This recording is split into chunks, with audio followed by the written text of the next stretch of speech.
Happy New Year and welcome to the Brewtiful Game podcast. As always, I am Blake here with Ferris. Hola. And Ron. What's happening? And on tonight's episode of the Brewtiful Game, Arsenal remain top of the Premier League to start the new year. It's 2 days ago they did so in style as they whooped up, opened a can of whoopers on third place Aston Villa. It was on like Donkey Kong and a pot of neck bone. Then in breaking... First of the year, you got it in. Yep, first of the year, day one, January 1st. Then in breaking news, out of the Premier League today, for us, as we were, as I said, recording this on January 1st, we have our first, on the first stat that will blow your mind. Some manager, he gone. He gone. And then and the crazy thing is, it's not a Man United manager. That's the most It's insane not for a change. You are correct. Thank you for reminding me of that. Yep. And then we're going to round out Premier League as we will cover other matches and headlines from around the top flights in our 2-minute drill. And then at the halftime whistle, we're going to have the man, did you hear of the holiday ham and the conscious uncoupling of the Christmas pudding, Ron, sharing with us all the news is fit to drink and yet another edition of Ron's Beer News. And finally, for the second half of the pod, we'll touch on some other headlines and look back on some of our favorite storylines from around the world in football for 2025 in an altered version of the La Liga's Roundup. But first, our beer. Gentlemen, I'm happy to go first since we didn't discuss it before the pod. I am sticking with my winter theme. Not doing Christmas, but I'm sticking with a winter theme since we moved into that area past Christmas, but we're still going on to old Christmas coming up on January 6th. And Ron, you will appreciate this because this is sciencey. They've done something I don't think we've tried on a beer before here. So I am bringing a pod favorite brewery back.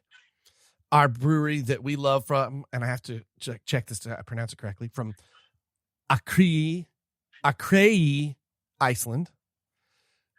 Good old Einstock beer. And I'm going to have their Arctic lager, their hoppy lager.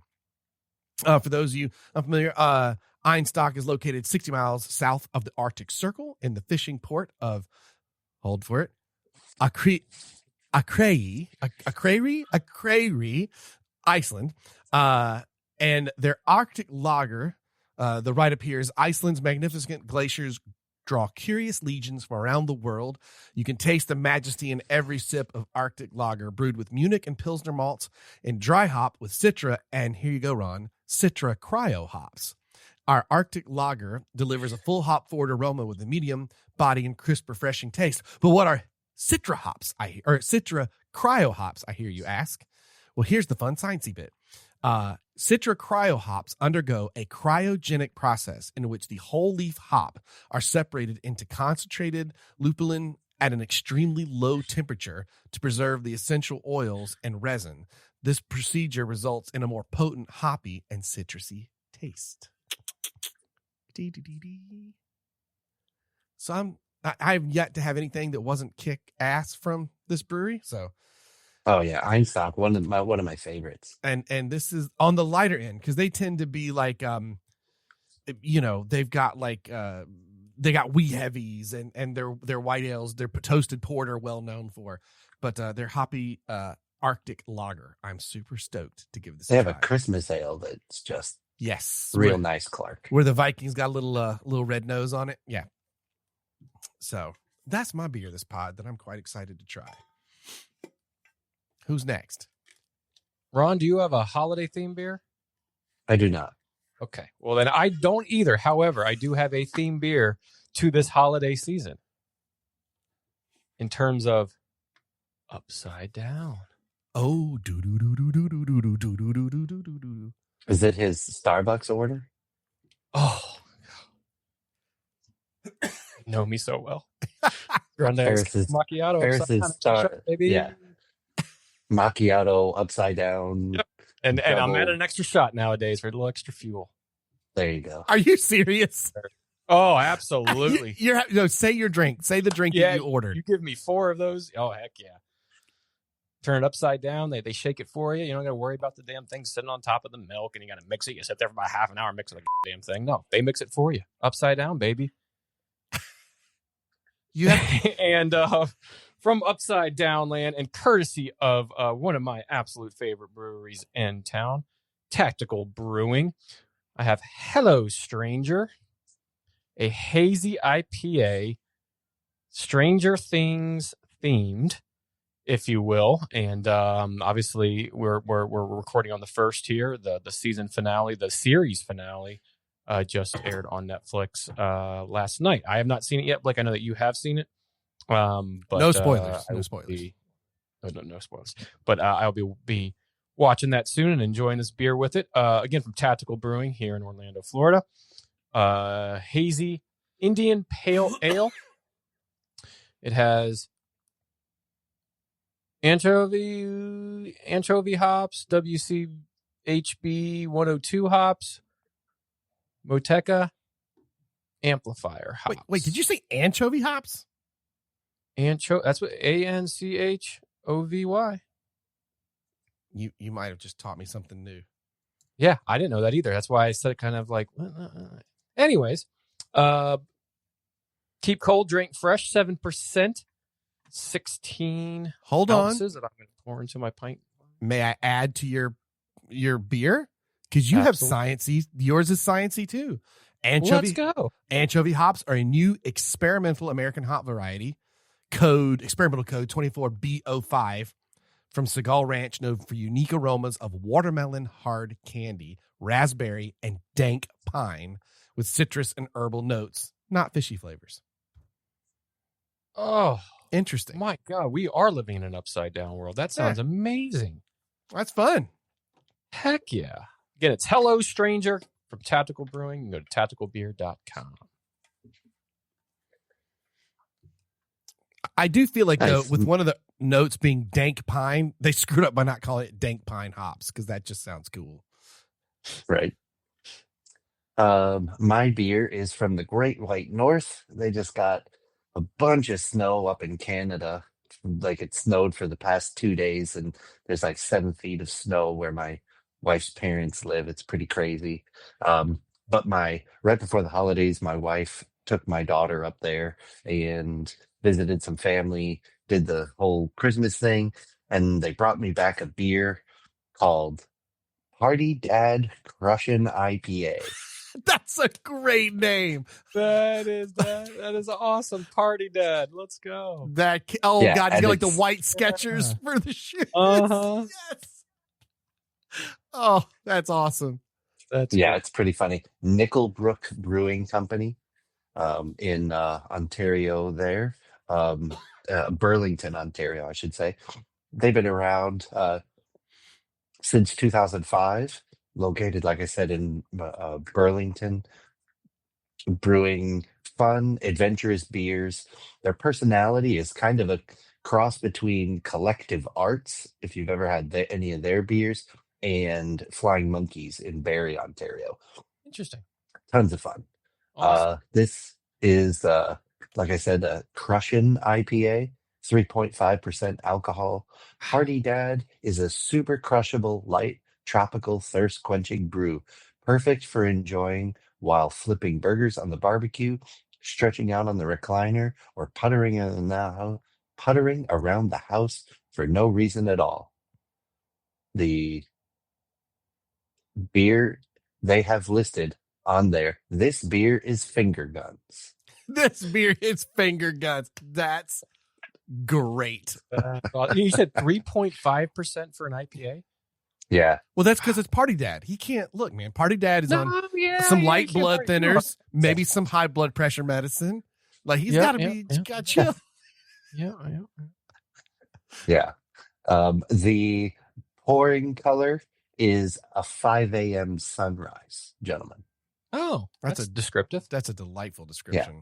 That's cool. It's they have fun things written on the can, right? And one of them is the pouring color is a 5 a.m. sunrise. Yep, sure do. It's pretty awesome. Hilarious. So this sounds like a fun way. I just thought after a holiday season of sick children, sick dad, working a ton. This is the light at the end of the holiday season. Oh yeah, I mean, I went Well with done. lower alcohol content. This one's 4.7, just because I had a couple of Christmas beers to do, but they're all 12 point. And since I'm loaded up on antibiotics right now, I figured I should not fight the antibiotics, and I'll go with a lower alcohol content beer, as I am also Amen. trying to get over that. I mean, and I'm shooting, I guess, the highest. It's only at 7%, but that's like a typical beer for me, I guess. I don't know. Well, I definitely, mine too were like 12 and 14%. I probably shouldn't finish this round of antibiotics for this Yep. stupid sinus infection first. Oh God, we sound like we're falling apart. All right, gentlemen, You turn 40 and it's all downhill. it's all downhill both ways. In the snow, clearly. Yeah. Oh no, You got that towel? I hope you got that sound. Yep. She's very what's the word? Carbonated. very lively. Yeah, very lively. This is pouring like It a does haze. smell super hoppy. I'm curious to see. Oh, It said it This gave one, a hop flavors. forward Look profile. at that. Look at that. Look at the head on that, Ron. Ooh. Look at that. That is a perfectly poured hazy IPA right there, gentlemen. heck yeah, well done. Here we go, gentlemen. This one, man. Ooh, the amount of head on this thing is insane. But I can, as soon as I cracked the can, the hops. Ooh, hello. Crushable. All right, gentlemen. Up in the Happy air. New Year. Here we go. Cheers.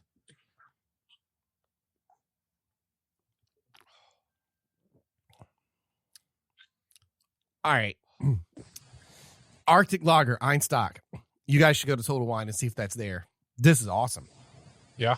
Yeah, it's light like a lager, hoppy like an IPA, but not so much that it like not so much that it's like that sort of stone IPA. That's always like I feel like our go-to for that description. But man, that's really good. It's like it's super smooth. This is one of the best drinking 7% IPAs I think I've ever had. I mean, Tactical can make. They do great at IPAs and sours. This is no exception. It is hazy and cloudy as no other. As if you were in the upside down world. That's how like hazy and cloudy it is. Just a little bit of sediment, but not a lot. Smooth as can be. You get light fruit notes just mesh with pine so well. And I wonder when you describe that that anchovy hop, I can taste all those things that you had said almost in this in a weird way, very subtle way, but just kind of weird. How you get a little bit of that fruit from what you said, watermelon. I said watermelon, hard candy, raspberry, and dank pine. Yes, and that dank pine that's meshed very, very well along with the other hops that give it a little bit more of that hoppy profile and flavor. But man, this is good. This is exactly what it says. Crushable IPA. It's got a really nice, strong hop profile, and it kind of dies halfway through your palate, so it's not really overtaking you.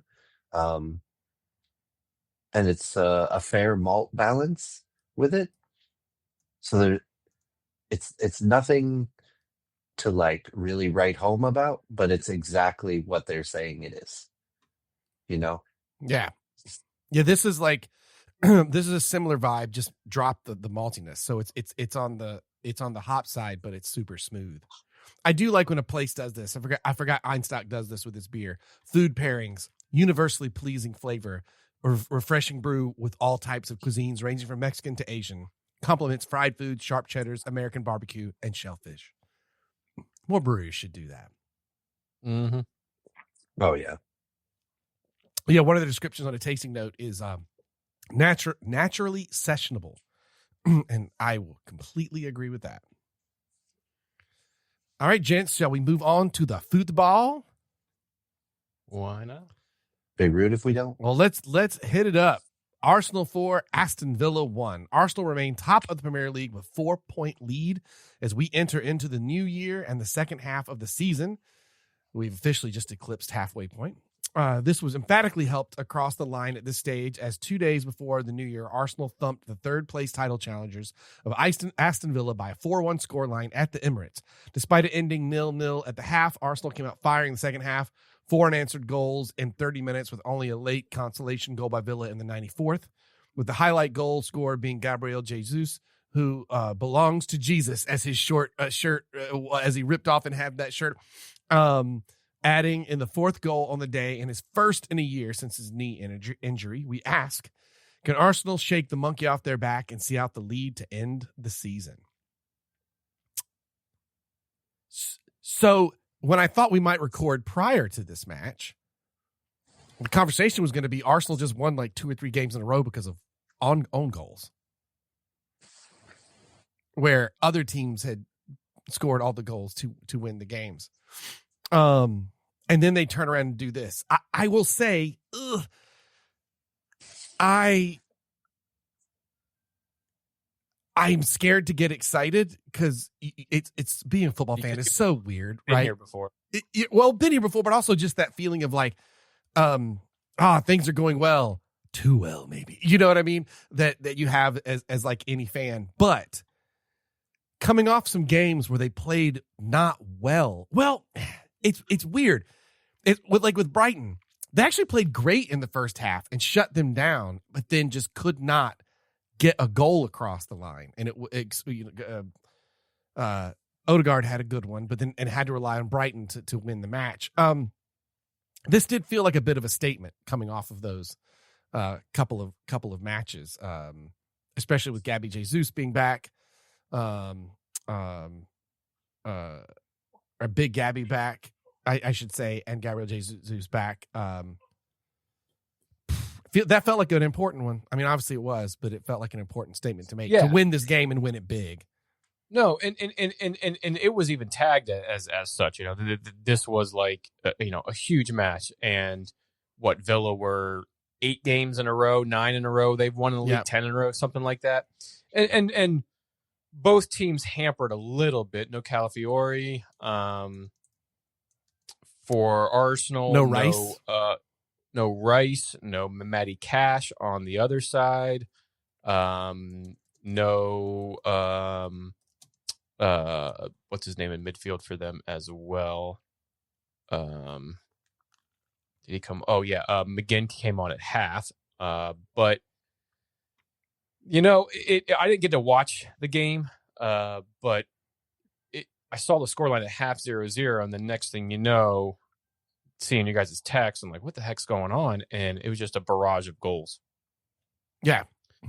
And, I think Villa obviously are a very good team. I don't think their squad depth is as much as Arsenal is going to be, and as we get into the second half of the season and these games pick up and are more meaningful, if you will, you could see games not quite like this for Villa, where they're going to lose 4-1 because they're not going to play teams like an Arsenal every single week. But you're going to see them possibly start to kind of slowly taper off a little bit. And for Arsenal, what you just got to hope is that taper off doesn't also happen, that continues to stay consistent when you get into these FA Cup games coming up. They're still in the League Cup because they beat Palace just before they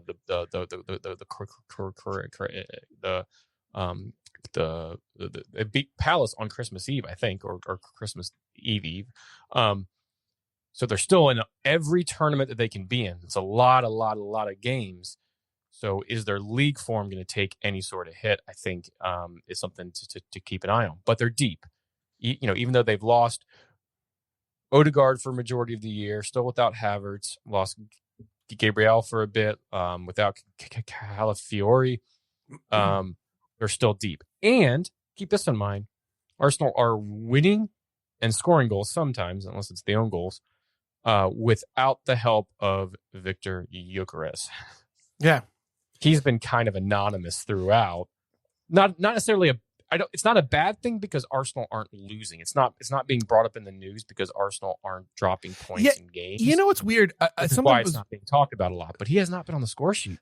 A stat was brought up by a pun with this, where Arsenal's been shutting down teams in the first. Where they've been screwing up is that second half. In the first half, they really shut down teams and not let them get any shot. I mean, I think when this in the Brighton game, they really shut down that half and then screwed up in the second half and let Brighton come out as a completely different team. So that happened after Gyökeres went off. And the pundit was saying, and I forget which one it was, but like that there is something interesting when Gyökeres is on, teams are playing further back. And then when he's off, they're playing more forward in the second halves, and Arsenal's getting scored against later. So this match was weird because it was I'm not saying from the other team it was reverse, but it was the reverse. Arsenal held things down pretty well in the first half, but in the second half, they cut loose, whereas it had been the reverse. They kind of needed to get those goals in the first half, or they were scrambling in that second. Or it was only one goal, and it feels so tight, they're barely holding on to the end of the match in the second half because the other team is now pressing forward, and they don't have the ability to. So, but I don't, but that was just one thing that he was like, when Gyökeres when he's on there, they play further back. He was like, it's really bad for a striker to not get on the goal sheet, but he might actually be affecting play, but not in a way that is going to be noticed by anyone. I mean, he started in the Premier League. He started 14 games, has played 17, only has 5 goals and 0 assists.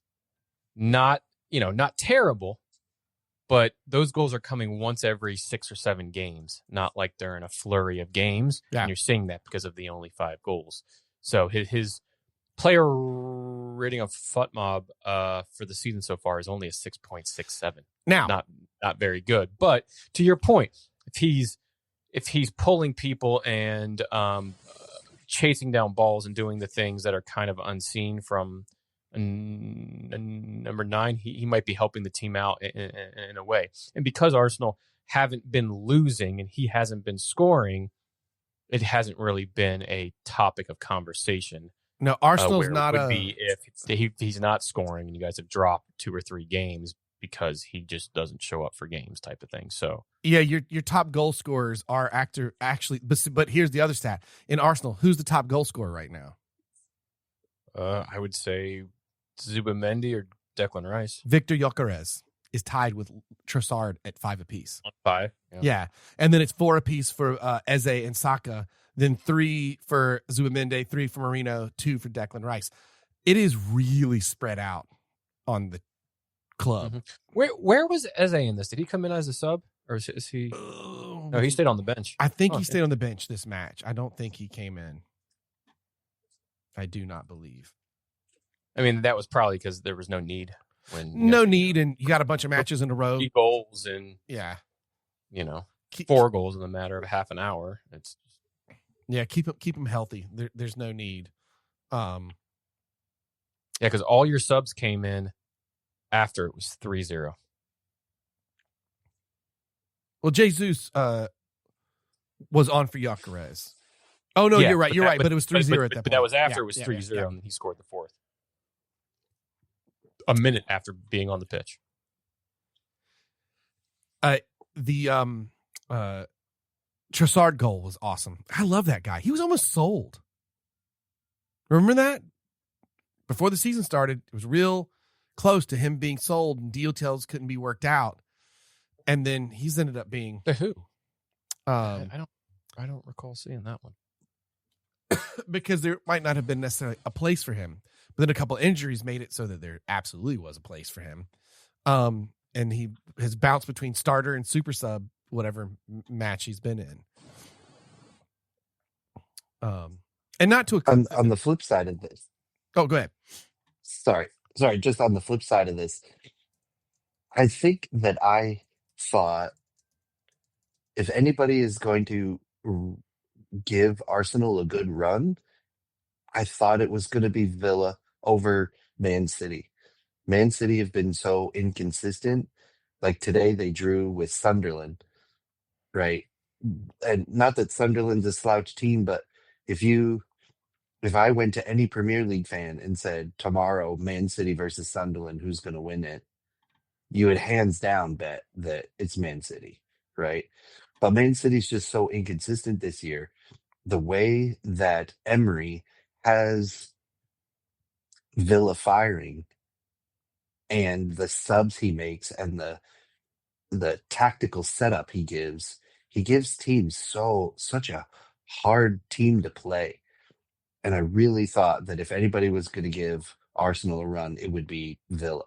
Well, and it's because they have For half as they well. did, right? But Right. It's because they have in the past, and they've spoiled some games for Arsenal where that's been the start of their starting to drop points and then eventually lose the title to what was it, Man City 2 years ago and Liverpool last year.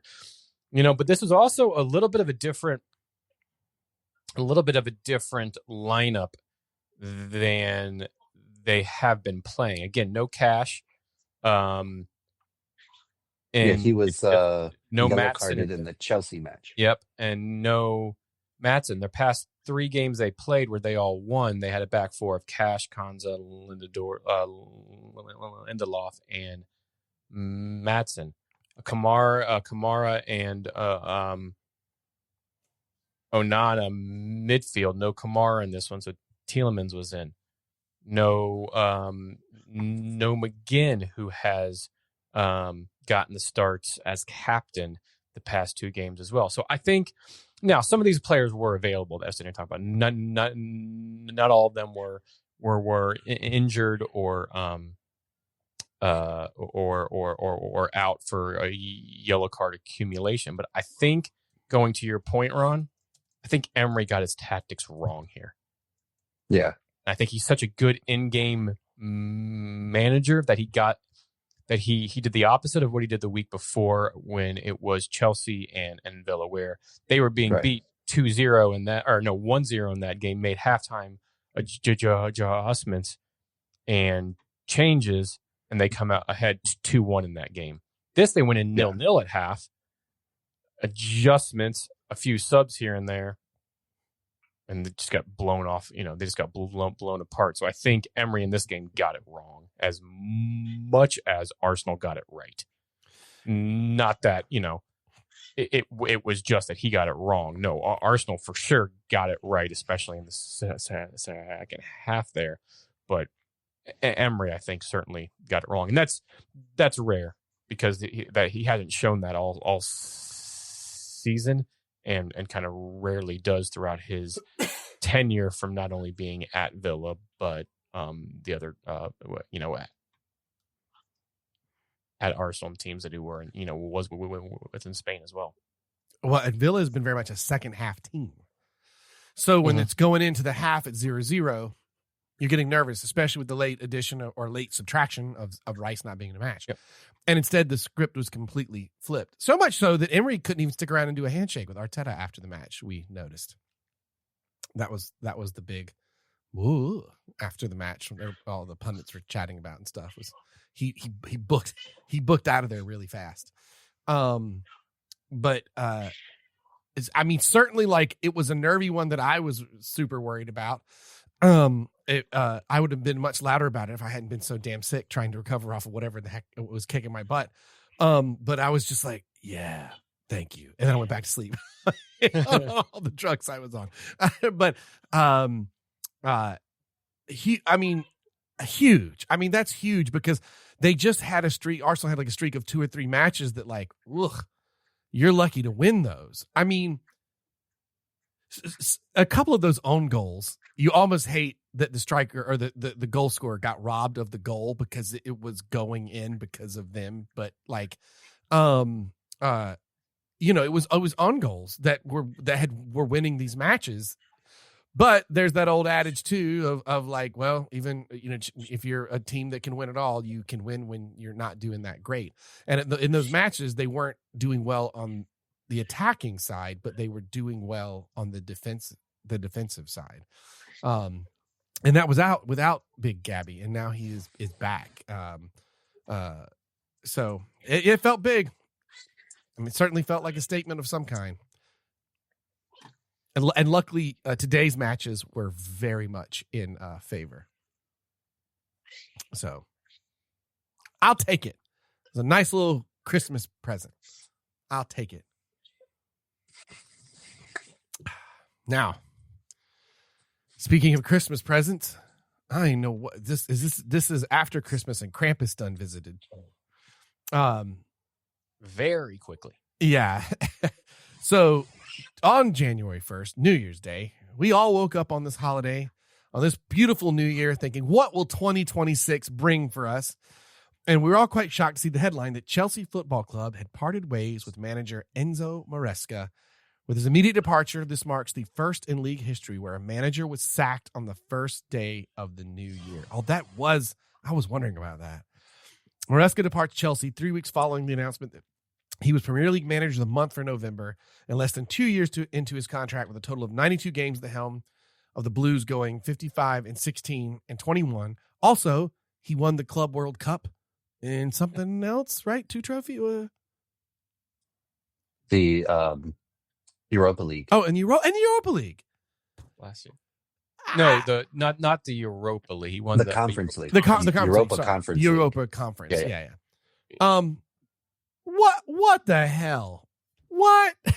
Yeah, this was a shocker. This is probably the first news that I saw this morning.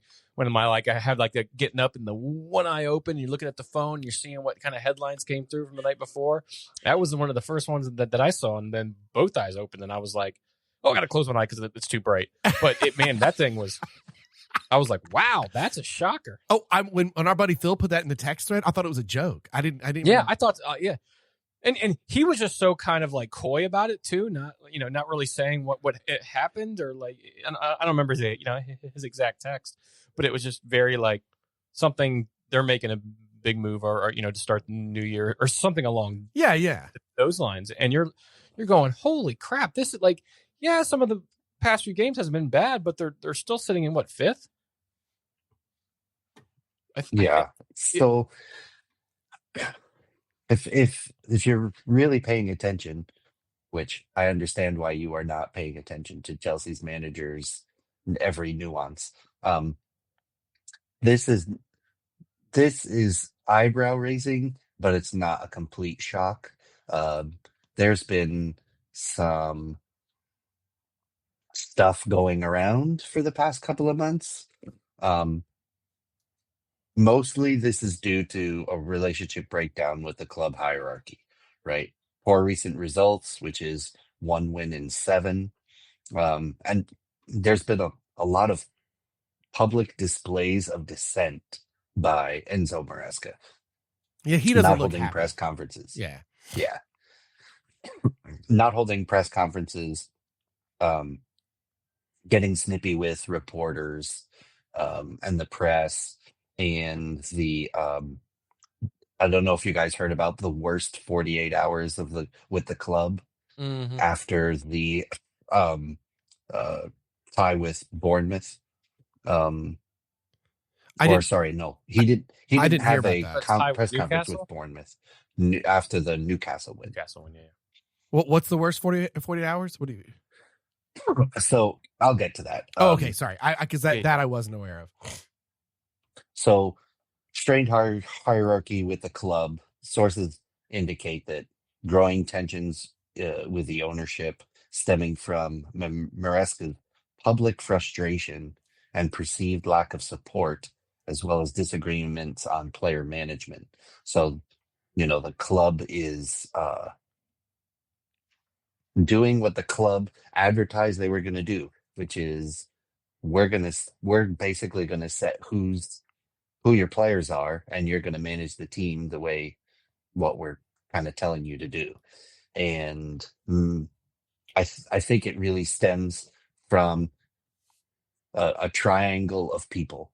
1 is the club hierarchy, 2 is the medical staff, and 3 is Maresca, right?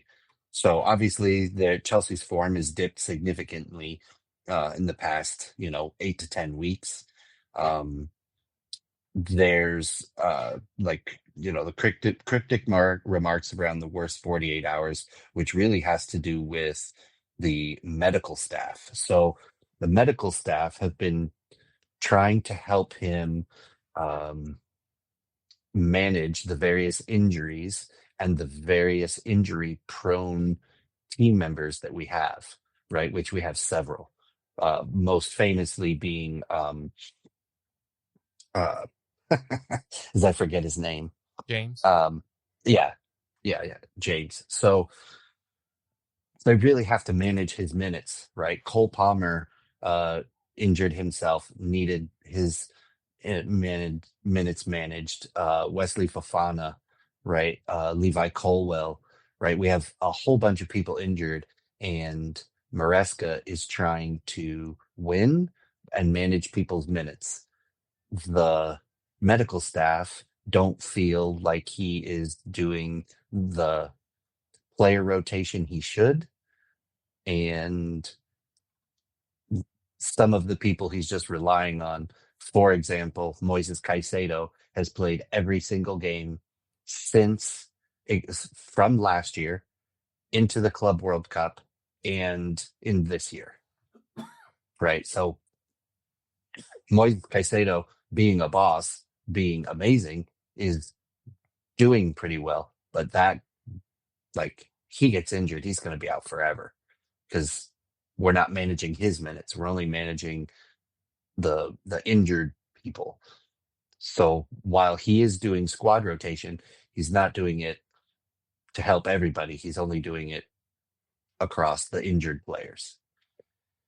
And Maresca definitely has people he likes and people he doesn't like. And if he doesn't like you, you're sitting on the bench, which you say, isn't that every manager? But the Chelsea hierarchy, and the front office there, they want you to be doing what they want. So this is primarily the reason they fired the last two managers, right? Those two managers not doing what the club wants. So this wasn't a total shock. I didn't think it would come to this that fast. That's where I'm a little surprised. And I think this may be another dumb move by the sporting directors. Excuse me, the sporting directors. Um, you're cutting off your nose to spite your face. You're in the middle of the season. You're in probably the hardest part of the season, and you are ejecting your manager because you don't get along. But who's waiting in the wings to come in and take this over? And sorry, before you jump in, think about what we have done with managers in the past 3 managers, right? That's literally what I was going to say.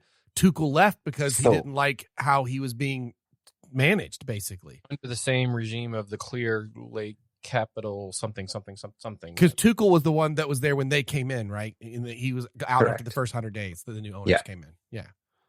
Right. And then I thought Potter was. No, they hired Potter in. They hired Potter after. Yeah. Okay. Yeah. Because he was supposed to be manager of the future. Yeah. Right. And it's clear that they want you to do what they want you to do. Right. And if you're not gonna play ball, see ya. But to do that in the worst part of the season, where fixtures are thick and fast, all of the on Sunday. How many? What's that? You have Man City on Sunday. And are you still in 4 things right now? You still in EFL? Still, yeah. So you're still yeah. So who's gonna? What the club has done is showed that unless you're basically going to be, I'll use the term, they're going to can you. Who's going to come in and take this job now? Well, did you see who is like the strongest name and probably the bookie's favorite, which I haven't checked, but a guy by the name of Liam Rosner, who has impressed at fellow Blue Co club Strasbourg. In other words, if you're reading between the lines from what you're saying, Ron, that's something that they can then control, right? It's not a high profile manager that's going to throw his clout and say his own things, do his own things, push back, fight against the organization that's bringing him in. This is somebody that's kind of already in that system. Yeah. And is being a good boy, adapting to what they're trying to do. And that may be completely unfair, but that's the way that it seems, at least the perception wise from the outside here. But Ron said, the club is also who comes into it, and not only that, if you do this now where timing looks terrible, you would think that's because they have someone that they wanted quickly. And I guess that would make the most sense from knowing the system, but I don't know how you hunt down a better manager right now. Yeah. Or you're right. Because you're right at the center of the season, right after the holidays, still in the holidays, if you will. Yeah. There's also the club is also putting out there that Enzo Maresca is talking to Italian teams behind the team's back for managers. There's the whole Man City thing that floated up a couple of last week or the week before, where Man City expect that Maresca is the best choice to take over when Pep leaves. So they're saying that because he came from that team before. Right. Yeah. So, but I think that's kind of just a smokescreen for the relationship became untenable between Lawrence Stewart, Paul Winstanley, who are the co-sporting directors, and Maresca, right, along with the medical staff problems. Yeah, I think you're right, because the results haven't been that bad in the past. You're looking at the past 3 games, right, from December 20th to now, 2-2 draws. Now, the one against Newcastle, you came from behind 2-0 down and you won. Right. The Chelsea one, yes, you were up 1-0. Villa, who is third in the table, it's not like they're all the way down there in 10th, came back and won 2-1. Now that's at the Bridge. Then the game on the 30th, just a few days ago, is against Bournemouth, 2-2 as well. It was a back and forth, right? So it wasn't like somebody's behind, but games prior to that, they advanced in the EFL Cup against Cardiff. They beat Everton. Yes, they lost to Atalanta, but they drew earlier with Bournemouth 0-0. So they've drawn each time with them. Yeah, Leeds, that was kind of a weird result, December 3rd, especially after such a good November that Maresca had, that Leeds won 3-1. They drew 1-1 with top of the table Arsenal, beat Barcelona 3-0. So it's not like results were terrible. Yes, they were a little bit inconsistent, but to a point you made earlier, there are certain players and the head coach who has played nonstop since September of last year with the Club World Cup. And, it's a lot of games. So I think this was more of an excuse just to get him out the door because they're not agreeing on things and he's not falling into line. And now there's these rumors of Man City. He's saying it's the worst 48 hours. He's kind of real. It just seems, and maybe this is the best move just in terms of like, hey, you know what? We just need to, boom, separate it, and you go your way, we'll go ours, and let's just move forward that way. And even how the statement reads, and even how it's phrased of they parted ways, not that one's been sacked. It seems like they got together and went, you know what? I don't like you. You don't like me. Let's just move forward on our own terms and goodbye. Yeah. So we'll see. Will in this multi-club system that a lot of these, ownership conglomerates are doing. I'm really curious about the team that's the feeder team to the bigger team. Like the amount of people we have stashed at Strasbourg, taken from Strasbourg, I don't know. What does Strasbourg actually think of this? Right? Yeah. People that we had the the B team, the bomb squad, they were calling it, for all the players that weren't going to make it under Maresca. So, they shoved them into Strasbourg where they could, offloaded others. We've basically given them our seconds, if you will, and we're taking all their firsts, and now taking a manager who he was appointed July 2024. He's done 16 matches. 7 of those were wins, 3 draws, 6 losses. So it's not like he's lighting the world on fire over there. He's 1.76 xg per match, if you want to follow that bull stat. He's possession-based attacking football in a 3-4-2-1. But well, it's that I don't know. You're at a spot where like you can finish the season strong. You can fight for another Champions League spot easily amongst the clubs that are up there, and you make this move now, and it sounds like they may feel it was a little forced because of what he said in those comments, and so then they're like they can't keep him and he can't stay or whatever. But if Chelsea is a slide right now, the ownership looks like a complete idiots. I just complete and utter idiots. Now that being said, Callum McFarlane, your under 21 coach, is taking over the Man City game. Come on, new manager bump. Let's see that happen. I will be rooting for you on that next one. But I don't know that there's looking like a hero out of this, but a big chance of looking like a zero for the ownership group out of this. Without question. And just to kind of wrap this up so we can move along, but as we're sitting here talking, I've never listened to this podcast, and Ron, I know that you do and you talk about it a lot, but I just podcast search straight out of Cobham because I want to see if they recorded an episode about this, and they did an emergency pod today. So I will be listening to that pod after out of we what? record tonight. Straight out of Cobham. The athletic Chelsea podcast where it's for United. Arsenal might have one as well, but for United, they have one which is talk of the Devils. But this is the Blues one, so I will definitely be giving that a listen to see the thoughts from a lot of those much more in tune to the club. But yeah, interesting. Yeah, I'm really interested to see how this is going to go. Like you said, heroes or zeros. But I think very little chance like a hero. Right? Yeah. Agreed. Man. Some of these players is their 5th manager. Yeah. Oh my God. And that was an old joke over Roman Abramovich. And nothing's changing apparently, other than you don't have a Russian oligarch up there. But it's man, wild. Yeah. Wild. Well, geez, man. Well, speaking of inconsistency, let's talk about the Man City's, Man United, Sunderlands of the world. Keep the conversation about inconsistency. Fair enough.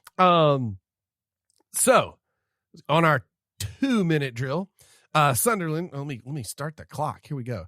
So Sunderland halt Man City as they draw 0-0 today at the Stadium of Light. A point gain for Sunderland for sure, but definitely 2 points lost for Man City in their race for the title. Up next, the aforementioned managerless Chelsea in the Premier League match on Sunday. Can Man City go back-to-back winning ways, or get back to their winning ways in the hunt for the title? Like I said, the under 21 manager. Let's have a manager bump. No clue. It's a talented squad from Chelsea, but I think they're playing at the Etihad, if I'm not mistaken. But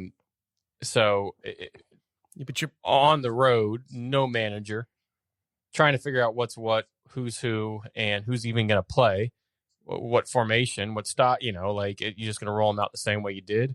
I like Man City and that match. I like probably Holland even get a hat trick in that match. I feel like I don't know. It just seems.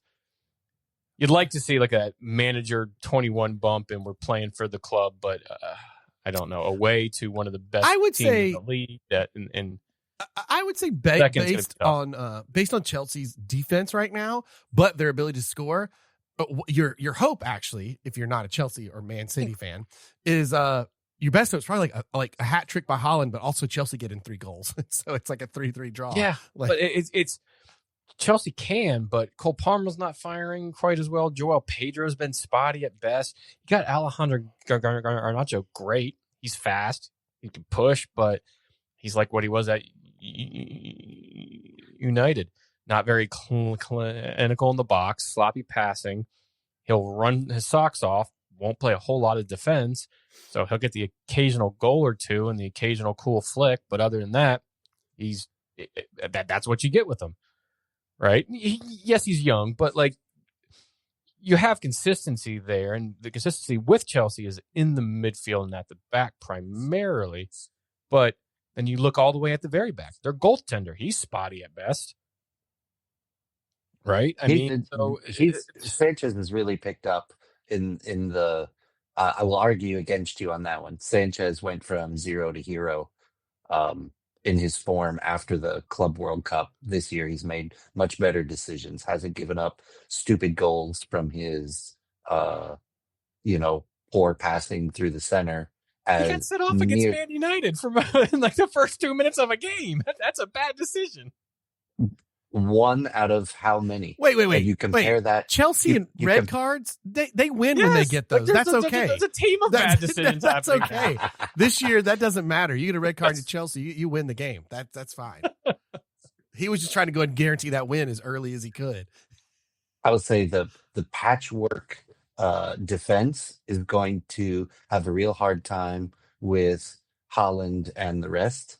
Our bright spots this year have really only been Pedro Neto, Estevao. Fernandez has been a kind of, really tired. Cole Palmer has been relatively non-existent, mostly due to injury. But now that he's back, the club is still trying to figure out how to use him, right? Because we were so successful without him all that time. Yep. So I think this is going to be... actually, Ron, I'm sorry this is continued basically a Chelsea conversation, but since that's who Man City's playing next, if now the medical team is back in charge, you don't even know who actually is playing at all. Well, this coming match, you know what I'm saying? We haven't known who's going to play most of the time, right? There's 47 midfield and defensive pairing changes in the last since the start of the season, which is wild because you also have 47 wingers, and we know that, and 28 other goalkeepers. Okay, so hold on, just to end this real quick. Chelsea need to bring back before Sunday one person. Jose Mourinho? No. Oh. Eva Canero as head coach. Who got? Yeah. That's who needs to coach this team. Oh, the Gibraltar goddess, bring her back. Yeah, hit the button. Done. Oh, Man United had missed a chance to move into the top four the other day as they drew 1-1 with Wolverhampton at Old Trafford. This was Wolves' first point in 11 league matches, effectively stopping their equally terrible losing streak of that amount. And, gents, didn't this just sum up a Manchester United 2025 calendar year? Just inconsistent, woeful, and rocky. Yeah, what was it? Arsenal stopped the winning streak of Villa of 11 across all matches, and then you Man United helped. Yes, we did. 11. Yep, did. Yeah, I mean, inconsistency's kind of been the name of the game. I think this, but we can't escape the Chelsea vortex. The fact that Maresca is canned, and Man United just drew 1-1 with Wolves. Drew, they didn't lose, but they drew, yes. But Almiron is probably going to finish the season out. 100%. Bonkers. Well, he was always going to finish the season out, but is that you drew against a team that you just walloped 4-1 a few weeks prior to that, and you're playing at home. Yes, there's a laundry list of players they don't have. No Ahmad, no Mbuemo, no Mazzarari could be because of AFCON. No Maguire, no De Ligt, no Fernandez was out. He missed his first game in like 3 years. No Mainu, no Mount. Laundry list of, but even with the team that was put out there for United, still should have beat this Wolves teams, no question asked, and that they didn't when they were up 1-0 and didn't see the game through. This is what United is. This is what they've been for the past 7 seasons. They've had the advantage at times. They're not seeing games out. They're not putting teams away. In the same respect, if they're down, they'll fight back, and then it'll be like a wild 3-3 game, 5-5 game, whatever it is. But they're not seeing these games out against teams that they should win. And to Wolves' credit, Wolves were the better team for a majority of this game. It's only a point for them. It's a huge point for them because they had 11 games. They hadn't got a single point. And yes, they're on 3 points on the entire season so far. But it's more devastating for Wolves, or it's not. It's more devastating for Wolves obviously because they're on a minus 29 and 3 points than it is for United, who's still sitting sixth. Had a chance to move into the top four, but it's still you wanted to get a little bit of a streak going because it's inconsistency from United. Win, draw, loss, win, draw in their past 5 games. And they're only playing in the Premier League. Like you're going from game to game. You're not playing in the EFL because you got knocked out from that. And you're not playing, obviously, in any sort of European games that were taking place just before the break. Or before this season. Yes, you have a FA Cup draw. I think it's against Brighton, if I'm not mistaken. But it just sums up United's year. So there you go. Ron got nothing to add. Here's the buzzer. I mean, it's not even as a fervent individual who is against Man United. There's nothing to say. Yeah, There's it's been said for the past 3 years, 17 years, ever since Sir Alex left. Which happy birthday, by the way. The big man was the birthday was yesterday. Happy birthday. Both Liverpool in 4th and Tottenham in 12th played out 0-0 draws in their respective matches today. Liverpool drew with 16th place Leeds, who are no slouch, gentlemen. And Tottenham, who hit above their weight against 9th place Brentford, also no slouches. And it's hilarious. I appreciate that. So going into the second half of the season, what do we think the expectations for Liverpool and Tottenham are going to be? I think Liverpool make top 4. Do they get up there to they're 12 points off? Do you, man? Top spot? I mean, I do. I think they will. Because I think Villa will kind of peter off. Will Chelsea get it right enough to make it in the top 4? I'm not so sure.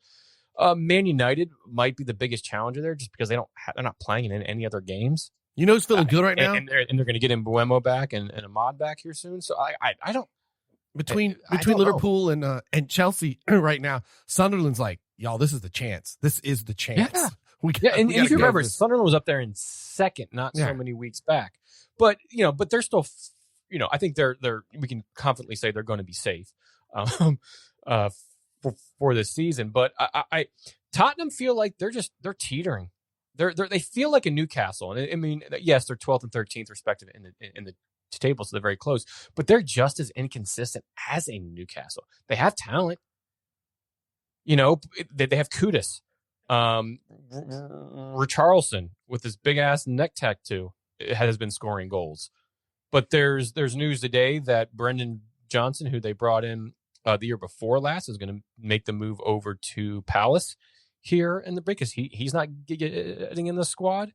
Thomas Frank under a little bit of fire here now because of the results and the things that he's kind of doing. Yeah, Tottenham won 1-0 against Palace. They had what was it? 2 days after Christmas. But you look at the stats, how Palace didn't score. It was heavily in their favor. 62% possession in that game.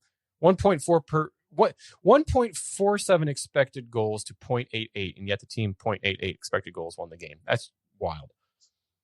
15 total shots, 2 big. It was all blue. It was all Palace, and they just couldn't put it away. Tottenham had one counter, but boom. Just inconsistent. A win here, a loss here. A lot of red, though, all considered. 4-1 to their biggest rivals in Tottenham. 5-3 to PSG. 2-1 to Fulham. 1-0 to Chelsea at the start of November.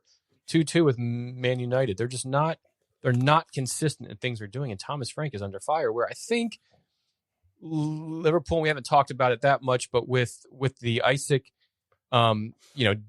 season-ending, the devastating bad injury, not for nothing, it's not going to hurt him a whole lot because he really didn't play the first half of the season. Yeah. So I think Liverpool will kind of figure it out.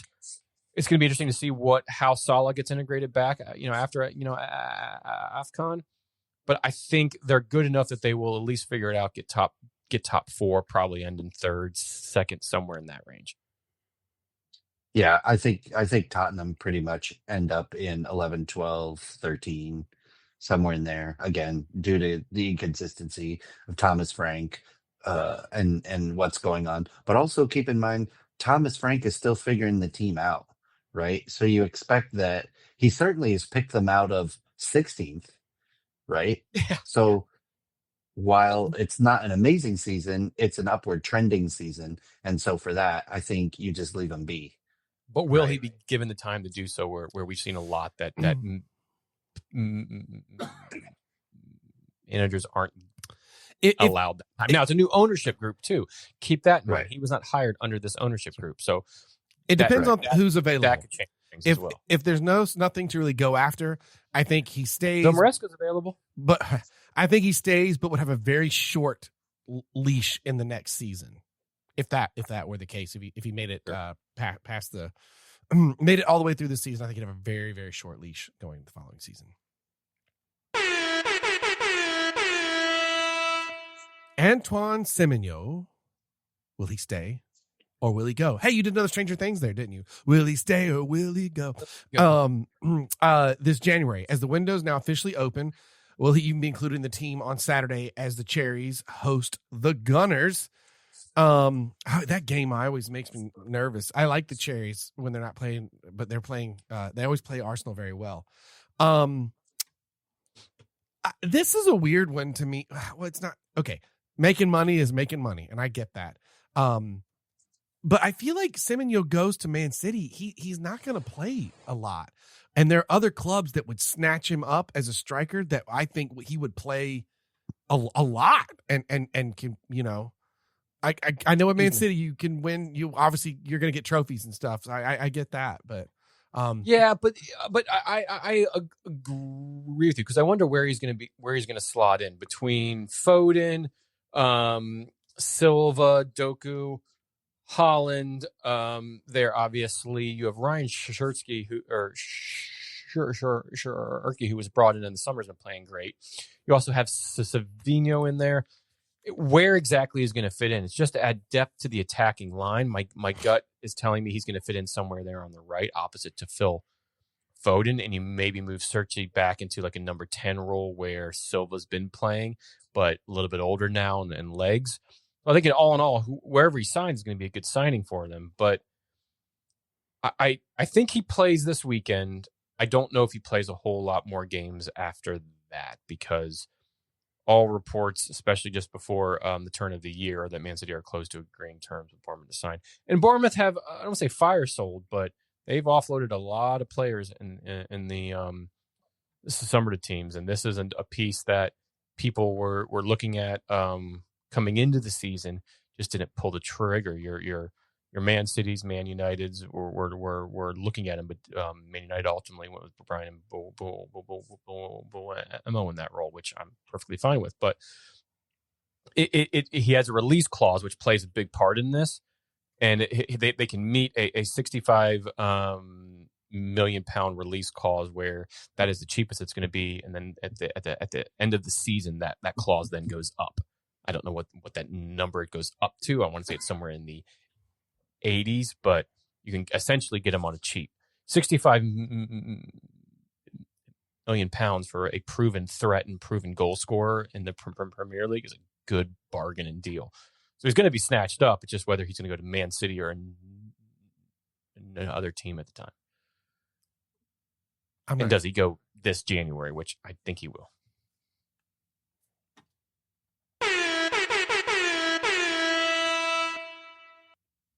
And finally, news out of West London is that U.S. men's national team striker Ricardo Pepi may be on the move to the Premier League this midseason window as the PSV man is being linked to Craven Cottage. Latest news is that Fulham have reportedly put in a £26 million bid, which has already been rejected by the Dutch club. Gentlemen, what do you make of this potential U.S. player move? It'd be smart for Fulham. I don't know if they're going to be able to snag him away or not. It's smart for both, I think. In a World Cup year where Ricardo Pepi's going to be, trying to fight to make the World Cup squad. He's done very well for PSG's had some injuries, but not too bad. A lot of Americans have played at Fulham, in the past, from Brian McBride to Clint Dempsey, both playing for Fulham. This is a club that has a lot of ties to the U.S. and to get in a young striker like this, I think would be a very good move for them, and add some extra bang up front, other than your Raul Menez, who seems to be scoring a lot of the goals. So if they can get this deal done, I think it's a good move for not only the player but also the club. Ron nods in agreement. I mean, there's not much else to say. Oh, I shouldn't have blown that. I should have blown this. That's the halftime whistle to take us over to all the news that's fit to drink with Ron's Beer News. All right, gentlemen, this will be a fast one. I want to give you a interesting 2025 wrap up of the beer climate. So this is going to be depressing. Quick one. Yes, mostly. I'm going to pour another beer to hopefully get me through this. So this year was kind of a recalibration, if you will, of the beer market, right? Total craft breweries operating in the U.S. this year by the end. Gentlemen, do you think it's higher or lower than 10,000 breweries? Slightly higher. That we've lost 10,000 breweries. Lost? No. Wait. No. Operating. Yeah. Oh. How many slightly breweries are operating in the U.S. by the end of 2025? Ooh. I'm going to say slightly less. lower. I'm going to change mine. You'd both be correct. 9,778. New breweries opening this year, gentlemen, is it higher or lower than 500? I'm going to weirdly say higher, as if people are just jumping on it. Ferris? Yeah, same. Wrong. 268. I was trying to be positive. Across the country? Yeah. Man. Wow. Yep. Which tells you this is a recalibration year for the industry, right? The brewery bubble has busted fully. Oh, yeah. How many breweries closed this year? Higher than 500, lower than 500? God, I sincerely hope lower than 500. I think it's higher than 500. Okay, 434. Whew. Ferris would get the point. 434 breweries close, which means for the first time in a while, the closures significantly outpaced the openings, right? Which is clearly different than the past couple of years where brewery after brewery after brewery was opening, right? So for every 10 breweries that opened, almost 16 shut their doors in 2025. So that's brutal. The industry is obviously changing, right? And so this, like I said, is the recalibration of all of that. The industry saw more breweries close than open. The market that's been a rocket ship in the past is now survival and consolation, right? We've had so many breweries close. Like on How Many Beer News, I'd have to tell you most of them. Another great brewery that we had closed, right? So the industry trends are really interesting here for 2025. Market saturation, right? Like we said, after years of explosive growth, it's all kind of coming back to the center somewhere. Cost pressure, rising ingredients, right? Rising cost of ingredients, packaging, labor costs, and also everyone's favorite, the tariffs Right. have really hurt. Because Considering, the margins are close. So oh yeah, extremely tight margins. Canadians are not selling any U.S. beer or liquor because of all the tariff problems, right? So that means all the costs of all the foreign goods that we use for our beers is huge. And specifically things like aluminum, which is where we get all of our aluminum cans from, right? So there's a ton of cost problems this year. Another big thing, shifting uh, the consumer, shifting tastes, if you will, right? There is a increasingly huge desire from the market for low ABV beers or non-alcoholic options. Then seltzers are really pushing their way into the beer market, right? All of these things are really helping these these breweries who are not adapting fast enough or were not smart in how they were doing their operation previously are now just evaporating, right? Um,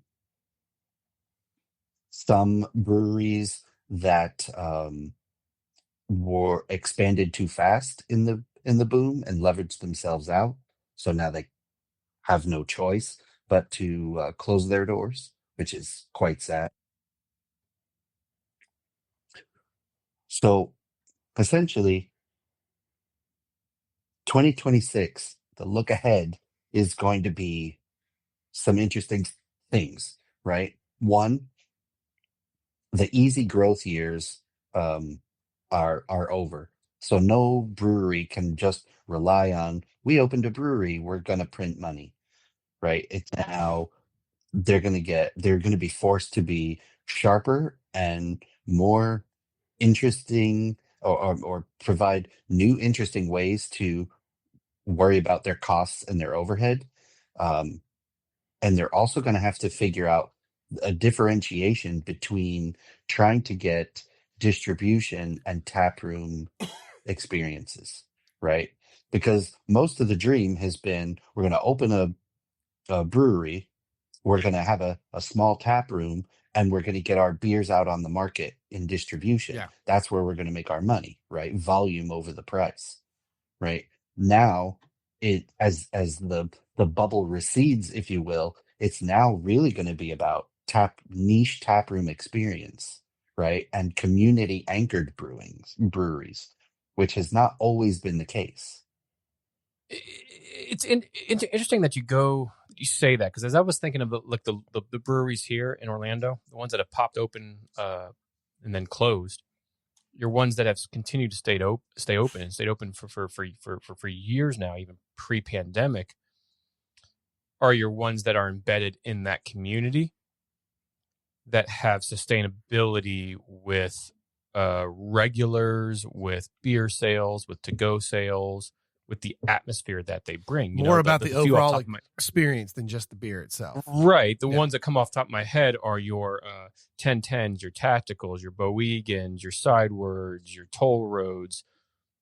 A lot of breweries that are in good parts of the area that have a community that supports them, especially on your Friday, Saturday, Sunday. Obviously, they get out, buy to go cans, do releases, have block parties, those sort of things.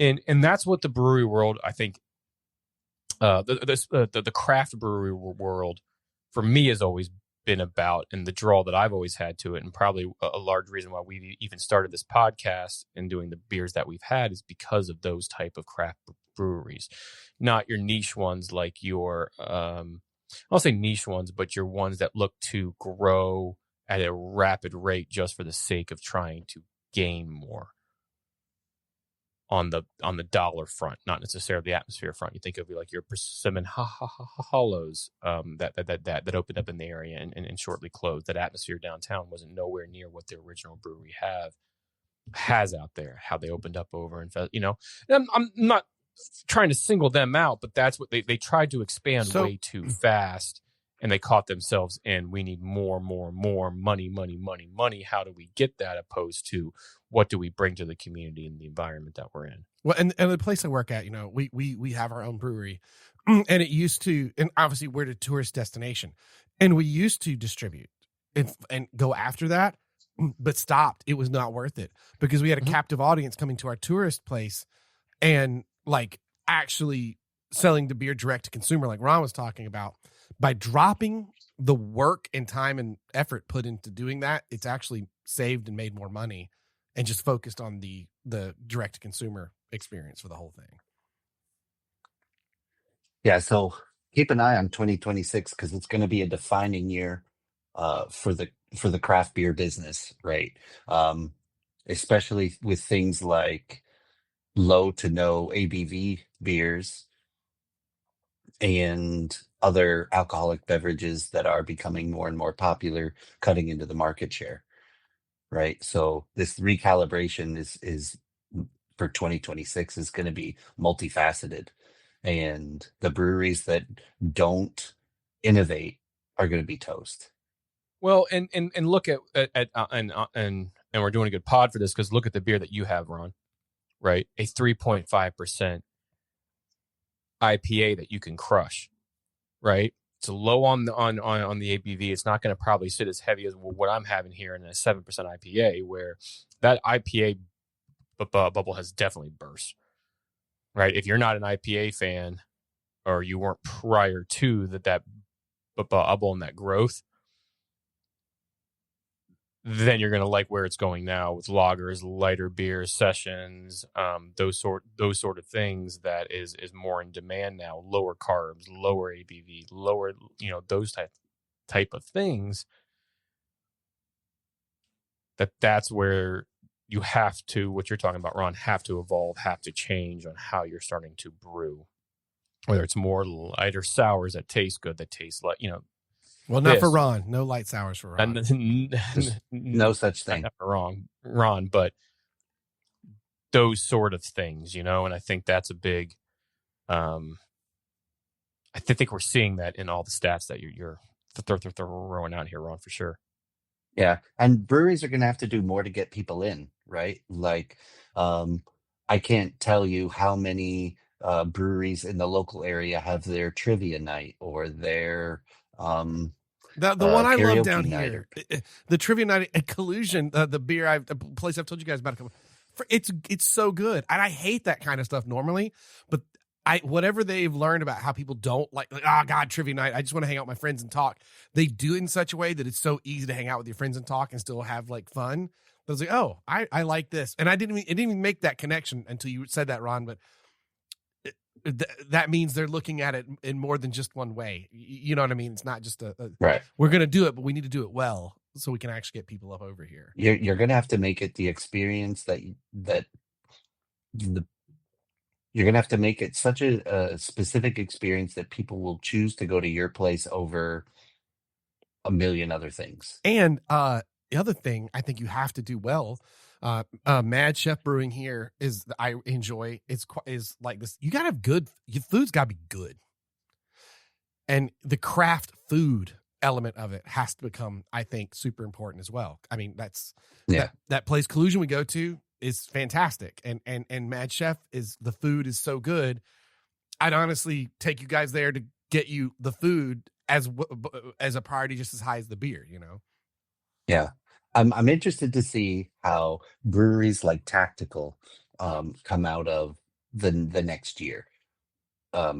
Tactical is pretty well anchored in the Baldwin Park area in Orlando. It is a relatively popular one, but they don't innovate very much. Their kind of market is the sour IPA, and the experience is relatively the same over time. Now, if the community can still wants to support that, it will obviously do well. However, just doing well isn't going to mean survival going forward as the as the trouble continues in the beer industry. So it's going to be really interesting to see how breweries like Tactical innovate and make themselves a more desirable location, because just being able to pay the bills doesn't necessarily mean survival. Yeah, no, I think that's a good point. Knowing Tactical fairly well, going there for years, it's more of a local bar than it is brewery in that area, which I think is helpful for them. But they don't do food, right? Which a lot of breweries are doing, but you can bring in food, right? If you get a pub sub or something like that, you can certainly bring that in. I think they innovate a lot. They're starting to innovate some with their beers, from a pub brown ale, this stuff they're having. They do some offshoots, but yeah, they mainly do those what I'm having, your hazy IPAs and your sours and stuff. But the environment is I think one of the reasons Tactical is good in the area that it is to sustain is because you know what you're going to get, right? You know that I can go there after work, throw in some AirPods, grab my work computer, and sit at the bar, have 2 or 3 beers, and be great, right? Because you know that you'll have a spot at the bar or a table. It's not going to be loud. You're not going to be doing anything too much. You can chill. You're going to have good beers. I can go to the Publix down the way, grab a sub, have that for dinner, and be fine. Your occasional for trivia nights and that sort of thing. But they also do block parties extremely well there. They have Faded Kingdom coming up here soon. They do a belly flop contest, and they can shut down that entire street and do these big block parties. But that's which the help thing. to sustain them for the year and help to get them through the year. It's about the experience, not just the beer. It's the overall experience. By the way, you said pub sub. Oh my God, so badly. I just want a chicken tender sub so bad. That might be my lunch tomorrow, my friend. Oh my God. Oh, dude. Oh, public sub. All right, gentlemen, that is all the news that's fit to drink. Well done, Ron. All right, Ferris, you want to take us away on this quick rundown of 2025 for the La Liga's Roundup? Sure, why not there, cowboy? We're just going to look back at some 2025, just everything that happened in 2025. There's so much we look forward on the things that are going to happen in the next year. We don't, kind of do a review or think back on the year that was in the football soccer world. One thing that I don't think we talk about a lot on this pod, but the MLS.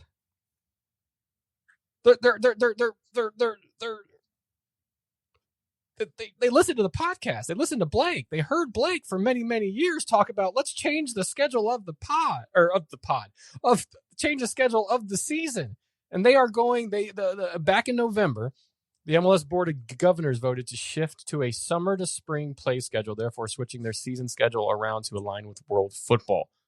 All of this is due to begin in 2027, and there's some weird ways that they're going to do that. We won't necessarily get into that, but, MLS soccer, our very own Blake Braswell called for that to happen. So, Blake, take your victory lap. Here's the thing. Someone said, you guys still doing the show? I said, yeah.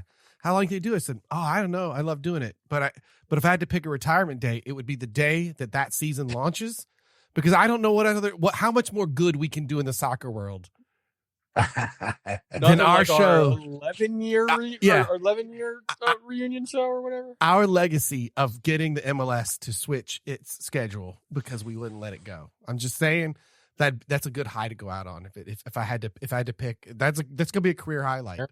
We're gonna have champagne for that episode when we kick off the MLS that year. Fair enough. I'm gonna be curious about this because I've always enjoyed it because it gives us something to do here.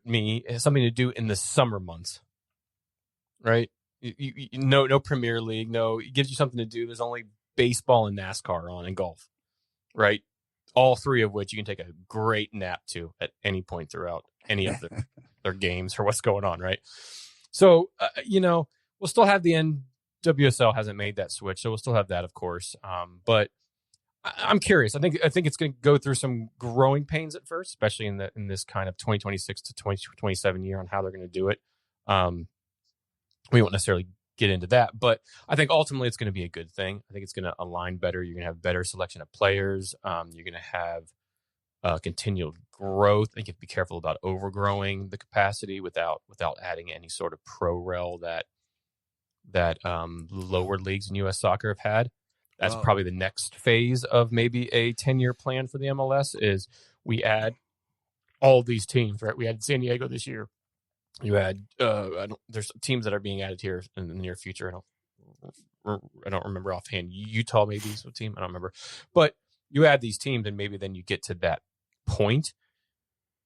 I think you're doing this swap too. You're seeing a change. There was a lot of change when David Beckham came into the league about salary caps and how the league format was and the playoffs and all of that. You're seeing that with what Messi is doing too.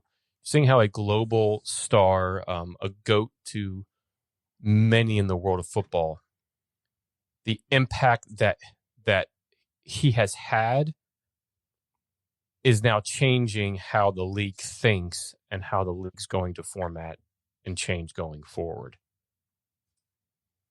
Well, so I think ultimately it's going to be a good thing. And I'll insert one that I think jumps off of this for importance in American soccer, like you said, because you quickly mentioned it, is you in 2028, the following year, USL goes promotion relegation with, what is it, division? It'll be Division One, their new top division, USL Championship and USL League One. Yep, that's huge. So those are 2 1-2 punches for American soccer that I'll be very curious to see what that does for. Yeah, and not that the MLS is going to they're not in league with the lower leagues in USL. In fact, they consider them a competitor here in the US of sorts, which is kind of weird. It's not how they should be thinking, but they do consider them that's just two very rest of the world things coming to our nation's soccer in 2 years. They're realizing, hey, the global game is quite popular. Let's maybe try to do some of the things that they're doing. So can I follow up Blake's bold push on the MLS to change with my own push? Since Blake's has come true, I would really like for mine to come true. And that is, it's going to be. I would love for the MLS to do a big thing. It is a big change. And I don't take it lightly. And I do understand that this is like a league altering thing. However, fix your finances. My money, Gam and Sam argument. Yeah.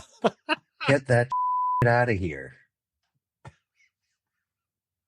And with that, as a close cousin to that, can you please get rid of the bullshit discovery rights? Yes. Because that's also really stupid. Yeah. I didn't know if Ron was going to talk about Tam Gam Jam money or if he was going to say fix your app. I wasn't sure which one it was going to be. The app is hopeless. If I could add 2 to that as well. Stop playing the final at whatever the highest seed in the conference is. Play it at a neutral site, for Christ's sakes. Like, it's the one thing that learn from the Super Bowl of all things, right? Like, just play it. There's enough soccer stadiums or stadiums that all these teams play in. You could play it in a big city just fine. Just do that. Especially now that's going to be in spring. You could play it in wherever, right? And maybe that's what they're going to go for. I don't know. Second, get your stars to actually play all the games. Lionel Messi, play here in Orlando for once. Once, please. Like, despite the crap we talk about him, I do want to see the little Argentinian play here in Orlando. I want to see him play. I do. I really, really do. I want to see one of the greatest of all time play. We have a chance, Ron. We have a chance this season.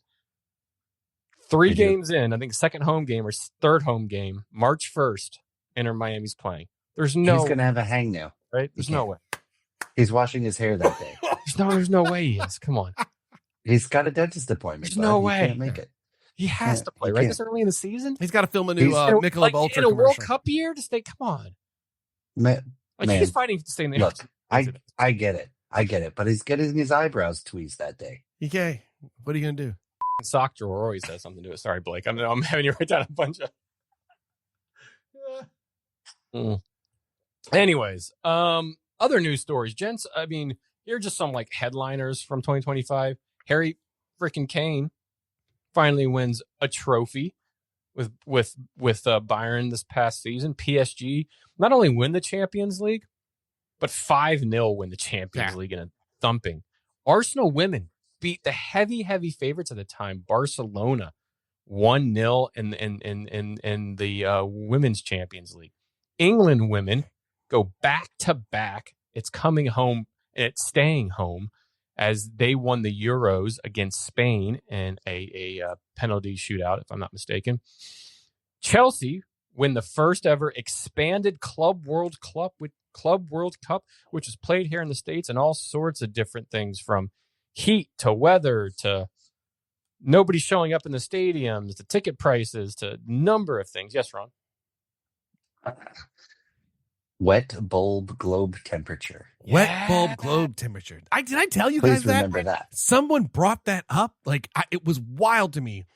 I was talking to someone like at work, and they're like, "Well, the wet bulb temperature, what bulb globe?" And I went, "No, no way." No, did you listen to our podcast? How did you like? Oh man! Within the past few months, the World Cup ticket prices, insane. And then Johnny Infantino just came out and tried to defend it, say, "Hey, we wouldn't have football in like 60 countries if it wasn't for these ticket prices," something to that extent. The aforementioned Lionel Messi finally wins himself a cup and back-to-back MVPs. Just all sorts. The league goes to a different format here. Gotham go from last place in the NWSL to winning the whole darn thing. All sorts of stuff happened this year. Is there one thing that stuck out in either of your minds from last year?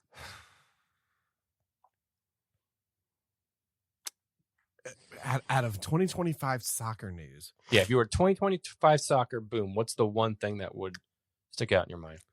I mean, I hate to say this, but it did take up so much damn airway. Was the just blatant corruption of FIFA, and let's go make a world peace trophy to hand to one of the world leaders, and then the world leaders all draw their teams by happenstance. Like, that whole thing was, when is someone else going to get like arrested because they have a apartment for their cats again? Look it up if you don't know what I'm referring to from previous people. Yeah. That sucked up. So that's just out of a pure sucking up the international limelight of soccer news.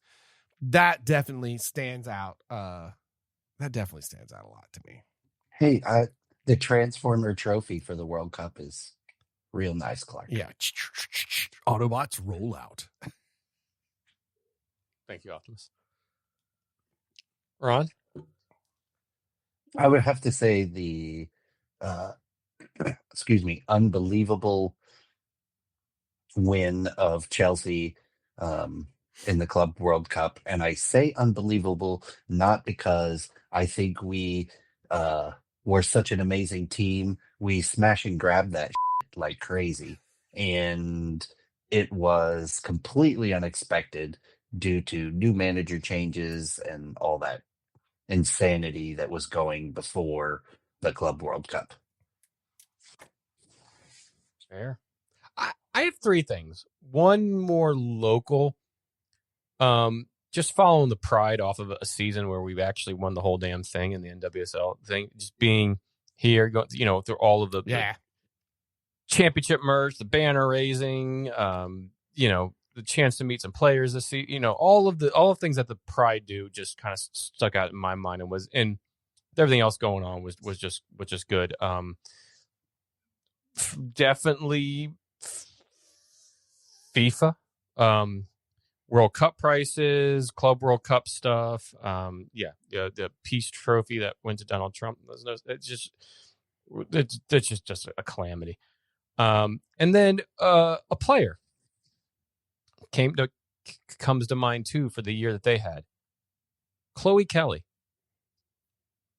A lot of turmoil with Man City at the time, went to Arsenal, wins the Champions League, and then kind of is the face of England when they win the Euros, and kind of that arc of a player and throughout the season from going from not agreeing with the club at the time at the start of the season, having the offs, then making the move to Arsenal, winning the Champions League as they were very heavy underdogs against Barca, and then going into and parlaying that into the summer with England and her penalty kicks and all that she kind of brought with some like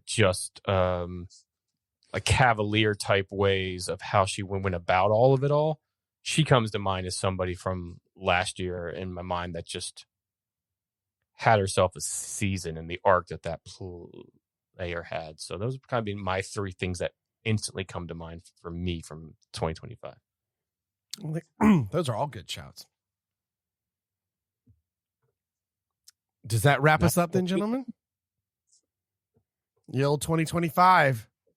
You were a year, that is for sure, in more ways than one.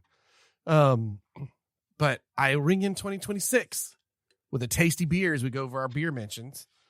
I did the Arctic Lager from Einstock Brewing out in Iceland. What'd you gents have? And I did Hello Stranger, hazy IPA 7% from Tactical Brewing, a Stranger Things themed beer. I did the Party Dad Crushable IPA from Nickelbrook Brewing in Ontario, Canada. That's still such a great name. And the New Balance sneakers just make it for me. Yep. Oh, man. Those big old chunky things that you would see those high socks over. That are also can be with serial killers. That's mid-calf, those mid-calf socks. Ferris, do you have a Zlatan or Zlatan inspired Zlatan like quote to kick us off for 2026? I sure do. So to quote the man exactly from what we were just talking about, Johnny Infantino was quoted. Was it earlier in December? No, just a few days before the new year. In some interview somewhere across whatever, talking about the World Cup that's going to be held here in the U.S., Canada, and Mexico next year. He defended World Cup ticket prices by saying, and I quote, "Without FIFA, there would be no football in 150 countries in the world."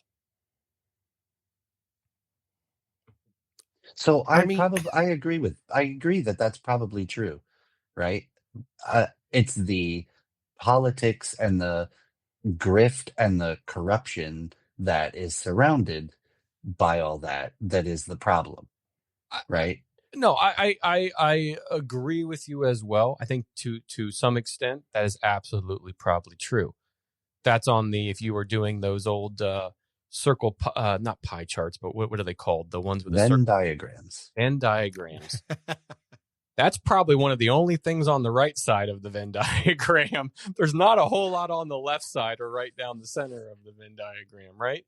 It's the top point there because it's probably true, right? They probably finance a lot of just the smaller countries and those type of things that help with that support. I get the cost of everything has gone up, just not only in the world but here in the United States. But to gouge some of these initial round games at $2,735 for we've all got games type seed is this happening near us, and we're like, I'm waiting to just see what's going to happen. It's wild, and and they came out with some special tier $60 tickets for 100 and some games of the group games to a small select few of supporters that want to go and support those specific teams, but it's. I think the dynamic pricing that FIFA's done, all of this, you're trying to now defend it with such bad press because you're pricing people out of, yes, games, but memories, right? Because a working class family of 4 here in the U.S. can't even afford to take one person to the game, to a opening game between Paraguay and, name some other team.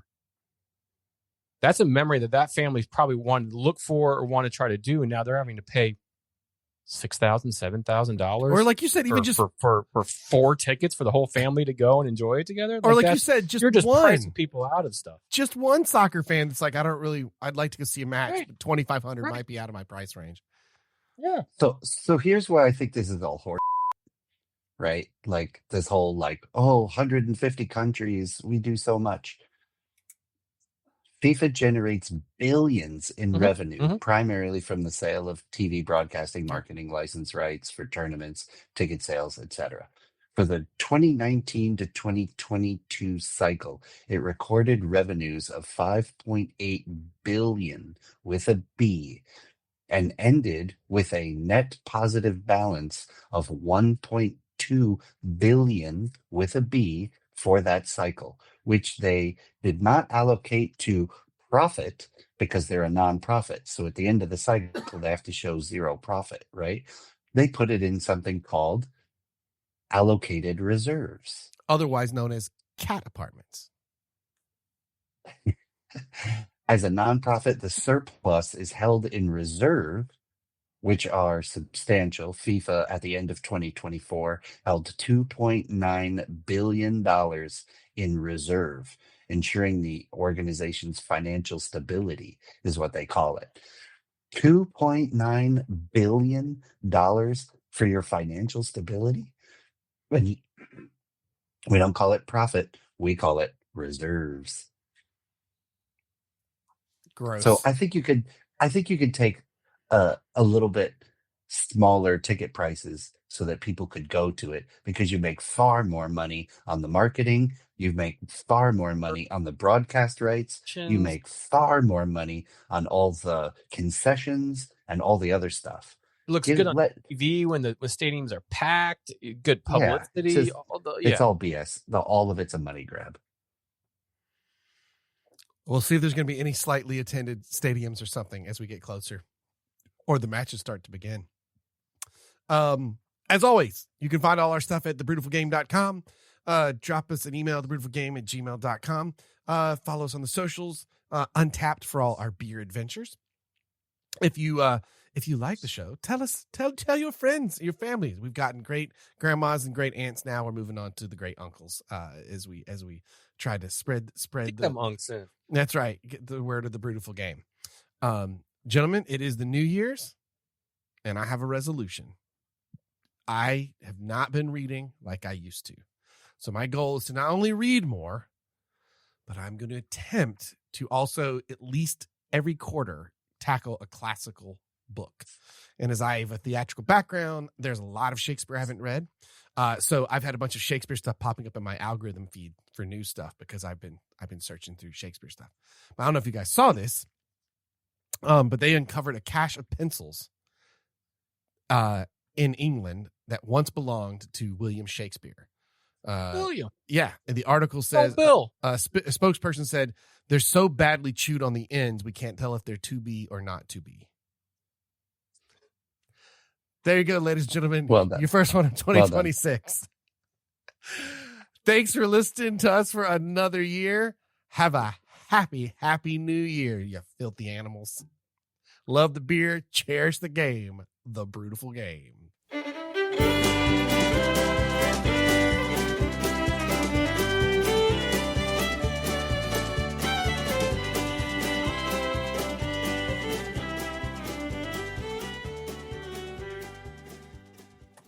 I blame FIFA for the 13-minute overage of the hour and a half pod.